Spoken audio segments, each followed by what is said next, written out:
Yo, what's happening, legends? Thank you guys so much for joining me here today. We got another massive show as PPI beats expectations quite massively. CPI beats expectations, and it looks as if Kevin Warsh is coming out of the gate swinging, which may create a very, very bullish short-term environment, right? I don't know what the longer-term effects are of such drastic changes or beating expectations at this level.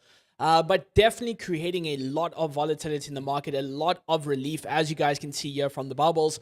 We have Zcash up 12%. Pump.fun up 13%, two tokens which we are going to be paying very close attention to today. We obviously have hyperliquid, which is something we've been keeping with a keen eye. We kind of saw this relief coming. We hit our perfect target towards the downside, waiting for that pull up, and now hyperliquid looks like it's on an absolute tear. Bitcoin at the same time pushing the envelope above $65,000. A little bit of slow movement from the Solana side, Ethereum side as well, relatively speaking. Well, actually, no, Ethereum looks pretty good, but Solana itself a little bit slow. But we have a lot to talk about, guys. Yeah. If this is your first time here, or if it's not your first time, it's your second time just testing everything out, make sure that you smash the like button and subscribe to the video. Guys, we are growing. We're still an extremely small community. As you guys know, building up charts are done from the very scratch. We're not promoting it on Twitter. We're just really finding our roots and building up the best community that we possibly can. I appreciate the love that we've been getting so far. Obviously, I read the comments, everything. The like ratio to view ratio is absolutely insane. The community is strong. And I'm very excited to grow this with you. If you'd like to be a part of it, make sure that you're smashing the like, make sure that you're subscribing, hitting the subscribe button at the top one actually doesn't work, right? Someone actually commented that they keep pressing subscribe. It's just an overlay to remind you to subscribe. But if you go to the bottom of the video, guys, you can hit that button. Leave some comments at the end of it, whatever trades you're looking at. I had one of the legends, I'm going to say dummies, right? Because that's the new name of the community, not legends anymore, but one of the dummies. And I don't mean it like in an offensive way, right? It's just the community, you get it. Message me, asking me about the hyperliquid trade, asking me what to look for. Feel free to do that, guys, at any point in the day, no matter how busy I am with the business or whatever else I have going on. I'm still going to answer your messages. So my Telegram's open. I'm never going to sell you anything. Just drop a message, right? Message me on Twitter, comment on the Twitter, whatever trade you're in, I can help you identify the opportunities and where your risk should be, etc. Obviously, guys, before going into any of the nitty gritty of today's show, nothing is to be construed as financial advice. Construed is such a big word. I don't know why I say nothing is to be taken as financial advice, right? It's just a legal term. Everything's just for entertainment purposes and just purely for education. I'm trying to help you guys become more successful traders. I'm trying to make you more like me. I'm kidding. But we have a lot to talk about today, guys. So I'm not going to waste too much time. What's up, Ghost Rider? Hi, Josh. Would you please tell me what is the update on the $100 challenge? We're going through it right now. Obviously, what we had yesterday, we were going to drop some trades for you guys yesterday, but CPI came in a little bit too hot for me. Kind of invalidated a lot of those positions. And then today we had PPI and a whole bunch of these factors in the market. I don't really want to start the challenge taking any strong positions because what it actually ended up being was a wiser decision as we were looking for short positions. Given these the market shock that we've seen, I felt like, okay, you know what, these 2 days, let's just kind of pause it. I don't want to keep making these excuses to you guys. It sounds like excuses, but at the same time, going into any challenges, it's not just my money that I have to take care of, it's your money. And if I don't feel confident based on what we've been seeing out of CPI, out of PPI, I cannot make a healthy prediction on the market given those current factors, right? How we're beating expectations. What's basically happened a lot to the market, even as far as the revenue numbers go. As you guys know, yesterday IBM posted their, or they actually warned, simply just a warning against not being able to meet revenue expectations for this quarter. And the market, or the asset dropped 23%, right? To me, guys, that's not really specific to IBM. Not really specific to the whole system in general, but it shows you that these valuations that a lot of this market is experiencing right now, specifically in traditional finance, they're getting to a point where the revenue needs to start matching those valuations, at least to a certain degree. They at least need to be beating expectations, which is what puts this whole bubble at risk, right? Which will inevitably be the downfall, because a lot of these assets like Anthropic or OpenAI, they're at like 100x multiples of their current revenue. And as far as their profitability goes, it's even higher, right? And eventually the revenue numbers have to kind of justify what that valuation is, right? Valuations are justified on future potential revenue, right? That's effectively, in a nutshell, all you need to understand. And as long as these companies are not really picking up these things, you can understand what a volatile environment we're moving into. But today, guys, I have a lot to take you through in terms of the crypto charts, what assets we're looking at in terms of a trade, the update on hyperliquid, Bitcoin, those targets, and everything of that nature. So let's not waste too much time. Is it just me, or is Josh's avatar is frozen? I kind of put it there as a placeholder from Friday. We obviously turned on the camera, as I said last week, but I just wanted to kind of get the size and get you guys used to the element of that being there. Stupid maybe, but you know, we're very, very data driven in this first couple of weeks of streaming, right? Really looking at the thumbnail, which colors work, if I integrate two people, what size I should be in the bottom left for attention. Very, very small numbers to base your data off, but you know, we'll grind it up slowly. Yo, what's up, Free Will? Okay, I'll see you later, my friend. Ghost Rider, I would like to ask one question. I'm not able to hold a position for longer, but I keep the bad position. I'm in a long trade in Solana injective curve. Would you please look at them briefly? Of course. We'll take a look at those positions today. Solana is obviously on the list. Injective, we'll add it to the end of the show. Cool. So Bitcoin, guys, obviously range high is being broken. It creates a massive pullback opportunity after a certain period of time. But now we're seeing a very, very clean break towards the upside here, pushing the envelope. Obviously, if we zoom out a little bit, these are our first levels right here, filling out that liquidity trap, which is where we may see a little bit of a slowdown. And thereafter, looking at the higher time frame range high, or the monthly range high over here, at about $67,200. Towards the upside, obviously, we have massive liquidity gaps towards the upside, huge downturn in the previous May pullback that we've seen, obviously the Sullian May pullback that we saw. There are strong potentials that we fill out a lot of these FEGs on the way up, right? Squeezing out a lot of these positions. But where Bitcoin's trading right now, between this level here, is that no man's land. Obviously, breaking above the $65,500 level, there is a little $1,500 range to trade and have some fun within. But where we're currently sitting here is we're trying to validate a clean break in the market.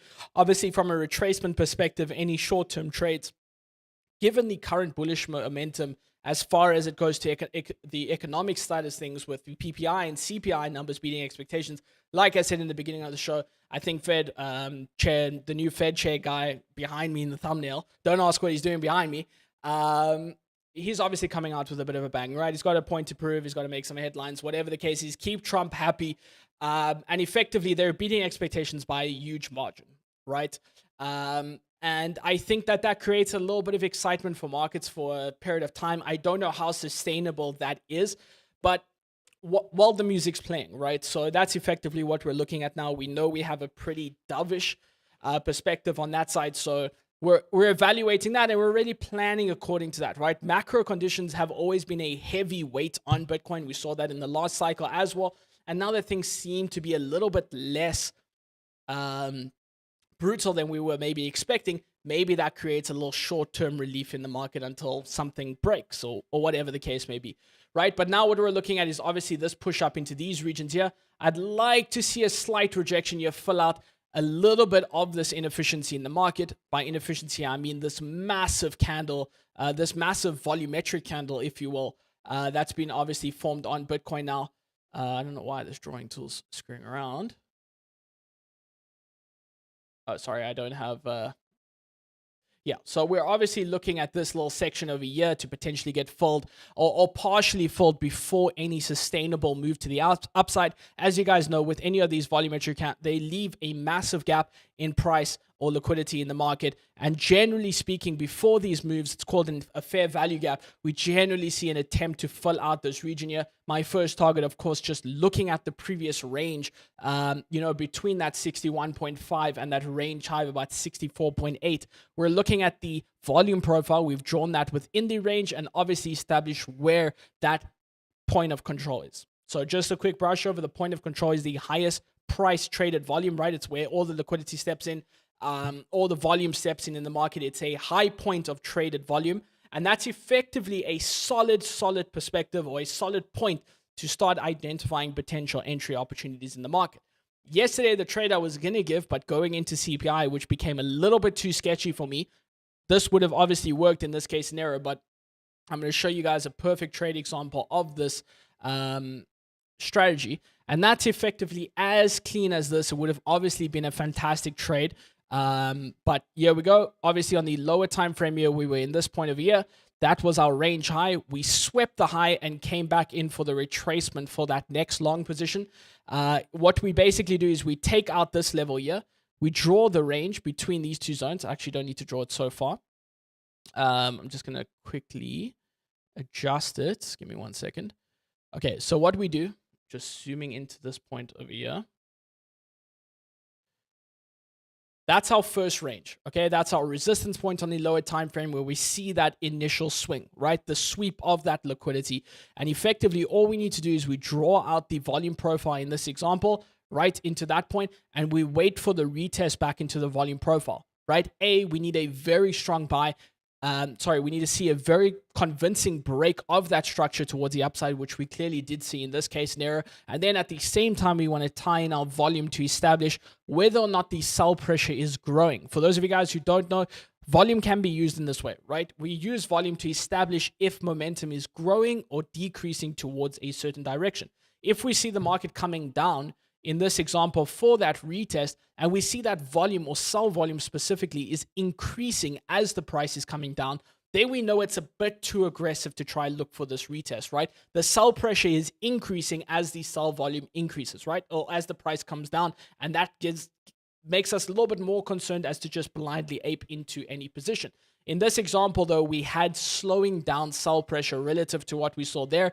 We obviously had a 50% retracement and a retest into the point of control at about 62.53, as you guys can see on the right-hand side here, which became that perfect retest point. In most cases, guys, you're looking for this little liquidity trap over here on the upside as your target. But given the fact that we had CPI massively explode expectations, this obviously carried out to be quite a significant trade. It's a massively profitable strategy, guys. I have bots on this, right? And it's not something I've followed my entire trading journey, right? My entire trading career. It's just something I took from an algorithmic standpoint, right? From a machine learning standpoint, really studying the candles with AI. Not actually AI, machine learning models, really establishing what those strategies could be, commonalities and patterns that I found recurring in every chart. I never, ever change my strategy. I'm a swing trader by heart. That's everything I do. And I have done that for the last 5 years. Identifying this strategy and how the system works has just elevated the trading that much. And it's not something I do with big capital. It's never something you want to do with big capital. That is reserved for the strategies I know that work and I have found success in. And then your higher time frames, obviously. But this is like your little scalp trading strategy that just has a really, really good win rate. And just be smart about identifying that opportunity, right? You have to really follow the parameters here. We need to see the break of the range high, right? In this example, sweeping above that $62,640 region. And then we want to see a retracement into this point with decreasing volume on the way down. And that is our entry. Right, stop loss very tight towards the bottom of the range, right? Depending on how wide that range is, you could, in a lot of cases, put the stop loss below if we had a formation like this, right? The previous low, right? And in that case, it would have been like roughly over there. And then your upside target is there, generally creating a really solid 1.5 to 2.5 risk to reward ratio, right? For those of you guys who don't know what that means, 1.5 to 2.5 effectively means that your potential upside target, your take profit, is about 1.5 times to 2.5 times larger than your potential risk. You never want to take a trade that's 1-to-1 because that means you have to win more than 50% of your trades to remain profitable. And in that case, you're still very, very low profit. You have very low profitability in terms of actual return, right? The higher your risk to reward is, and that's when you take out this tool here. I know it sounds basic, but it's for everyone who may not know. This is terrible. Right? You generally want to get the upside target to be as high as possible relative to the downside, right?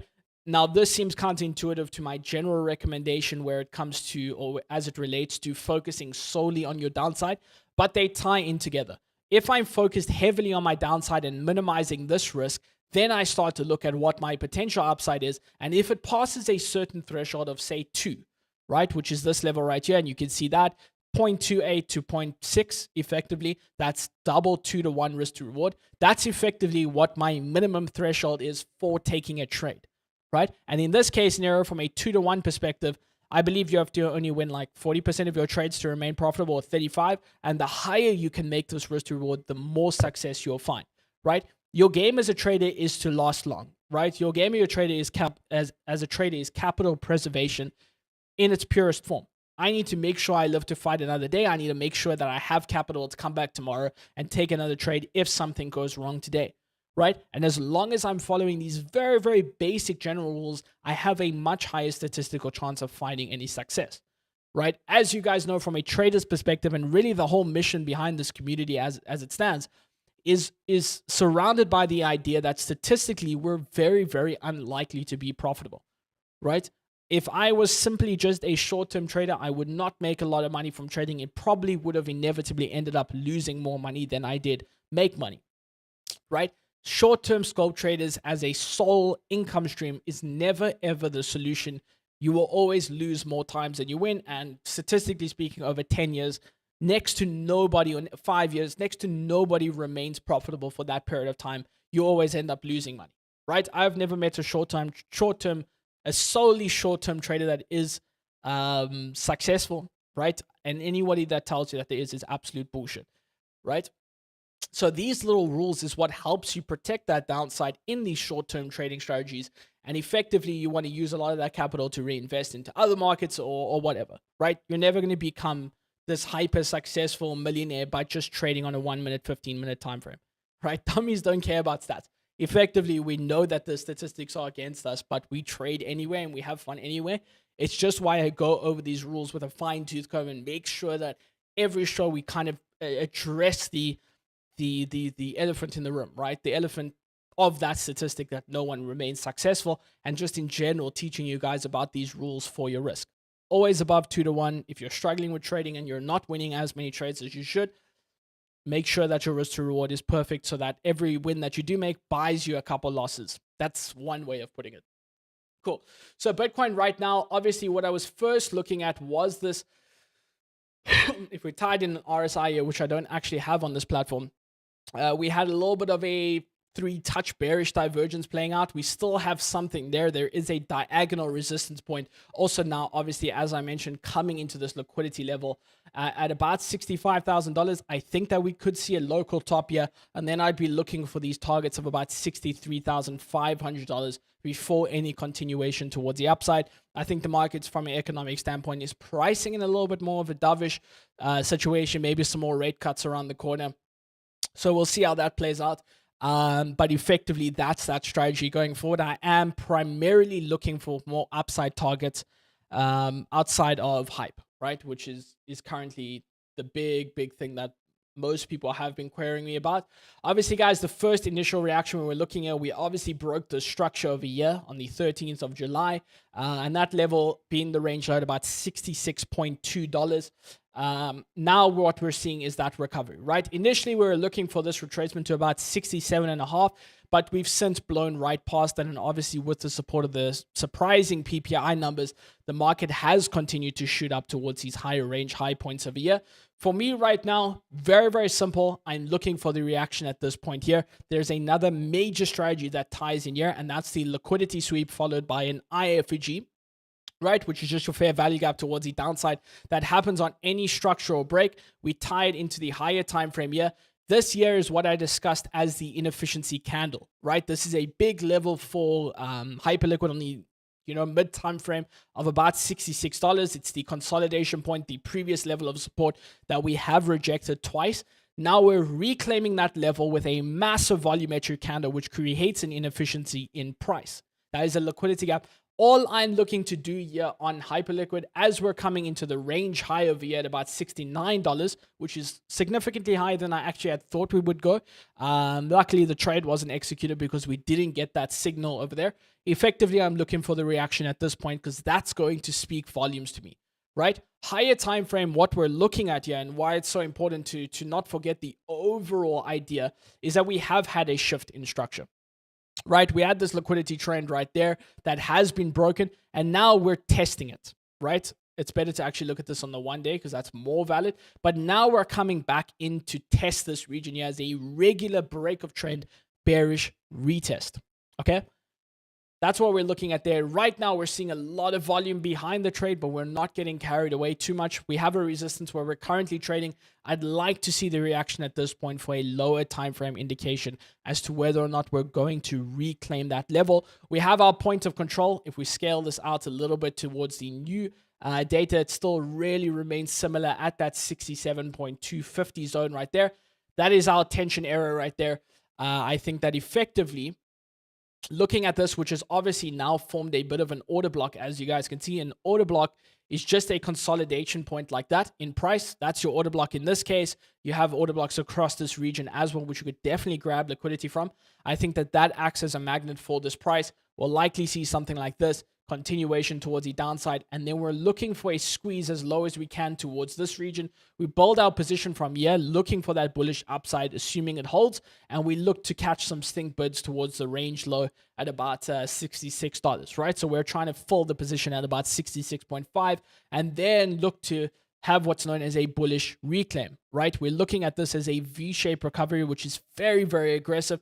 As you guys know, hyperliquid has been outperforming the rest of the market by a huge margin. So we have to be very careful when looking for shorts on this. As long as we're holding in this region here, that validates a potential push up towards these higher targets here and a level reclaim for hyperliquid. This, yeah, if anybody can tell me in the chat what this is, I have extremely low delay. It should be about 1 second. But what do we do if we take this whole thing here? Let's just clear this out for a second and we look at this right here. There's two names for this, two technical terms for this. I want to see if anyone knows what that is, right? And then comes back in here and continues towards the upside. What do we call this formation right here? We're now at the interactive part of the stream. I should have about a 3 second delay. I think the internet's like pretty awesome. But let's see. We don't have like a huge viewership, so maybe the class is too small. 3.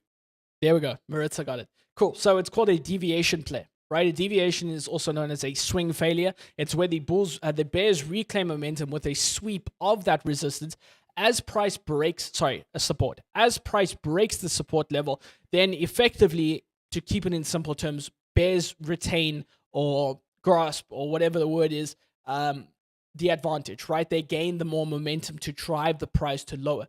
If that level's reclaimed, that means that the bearish momentum below that price is not significant enough to retain a continued move towards the downside. A reclaim of that zone is a flip towards a more bullish case scenario, and that's where a lot of bears start to convert, right? Because they had the opportunity to drive the price lower sub this region here and lost that by the level being reclaimed. That shows that even as the price came down, bulls retained more power or more pressure than the bears in that case scenario. Very, very simple explanation for how this works, but that's effectively what you're looking for, and this is what's known as a bullish confirmation. If we reclaim the level and retest back into that $66 region and hold strengthly above that zone, that becomes a very, very good trading opportunity for thing. Exactly, right? Another absolutely fantastic example, or similar example. I don't know if this is necessarily, yeah, for sure, right?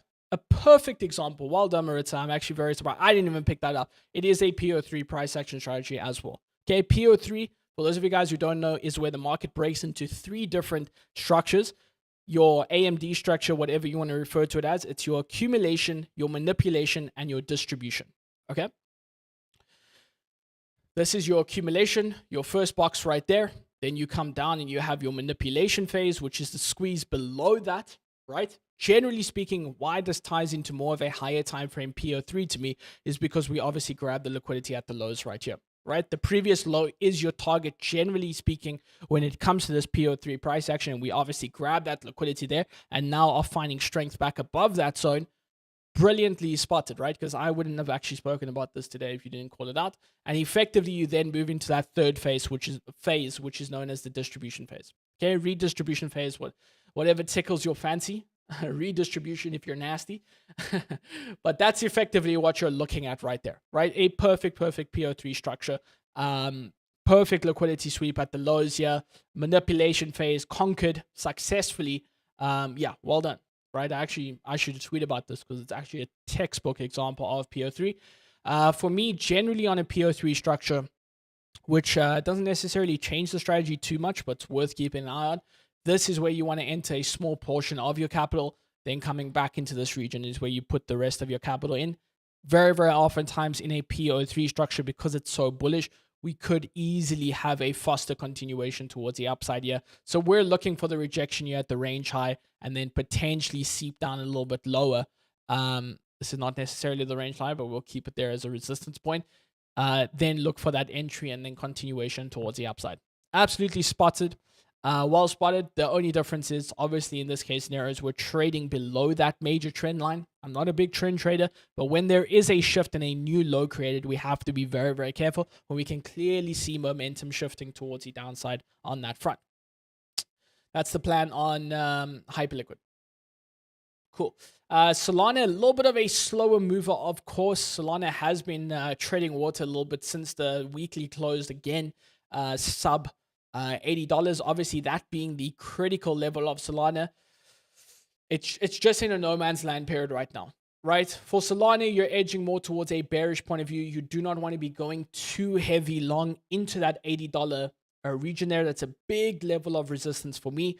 I just wouldn't really touch Solana right now from a trade perspective. Higher time frame, fine, brilliant. Look for your entries, build up a short position if you're bearish. Solana from that perspective looks very good. If you're long-term bearish on Solana as it trades between that 80 to 40 liquidity gap on the macro time frame, higher time frame, Solana building up a short from these regions is perfect, right? Really nothing wrong with it. It's a solid trade strategy. But just incrementally growing that position because it still carries a lot of risk, and then your target would be sub $40. From a bearish perspective, looking for that long below this point. It's not a long position to be taking. Spot sub $100, sure. I think it's still an extremely high valuation, but sub $100 from a spot perspective is fine. But you don't want to be longing into $80 because $80 is such a critical level for Solana to break. It's a major level on a weekly time frame as well. So be very, very careful of that. Pump USDT. Pump looks great. Big resistance point as well. But we are flagging out Pump's obviously not reacted too much to the PPI news, right? It does look a little bit slower right now. From my perspective here, big resistance point, big liquidity gap towards the downside. Momentum is shifting towards it. Obviously, it has been performing okay, but this is a very, very big resistance point for Pump.Fun and has been for the last month and a bit here. A reclaim of this level would be trigger, right? This would be a more bullish confirmation trigger here. And if you're looking to front run that reclaim, obviously, back towards these levels, you're filling out that FVG right there, that little gap in liquidity. We could see something like that on Pump prior to that move. In the other words, you're looking for a short-term short position targeting back down to about 0.0015. I keep saying a but. I don't understand. Okay, cool. Someone said, I looked at Solana. Obviously, you said you're long Solana. You know, $80 is a critical level for Solana. So don't try your luck to, make sure you're taking a little bit of profit as you approach that region there. Injective, it's not the most exciting chart right now, to be completely honest with you. Nice little recovery, nice little accumulation that we're seeing here. Strong support, but just generally speaking, a little bit weaker than the rest of the plays there. Higher time frame, we have done a little solid reclaim right here, so that does validate the long position here. We have found strength above the region for the first time since early June.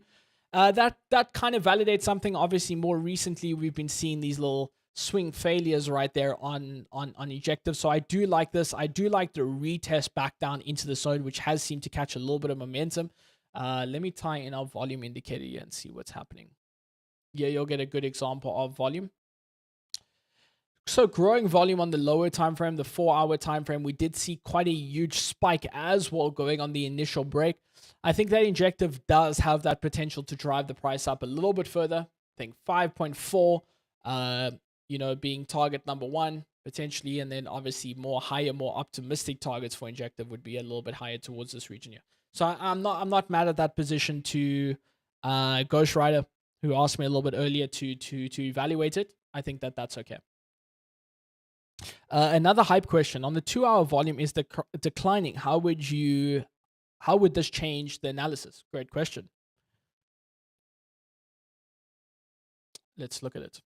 The 2-hour volume is declining because of this resistance point that you're obviously going into. So that does make sense. I'm not seeing the decline over year as such, right? We do have obviously less volume coming in here than per usual. I actually tied into the 1 hour rather. So yeah, for sure a decline in volume relative to what we saw earlier. That's obviously that section right there.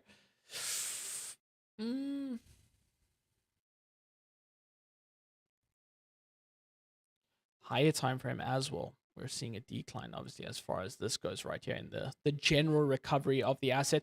This here is starting to actually form out an engulfing candle as well, which could be a trigger for you guys if you're looking for a trade to trade this back down towards $66. Assuming this engulfing candle closes here, very similar to what you'd seen over here.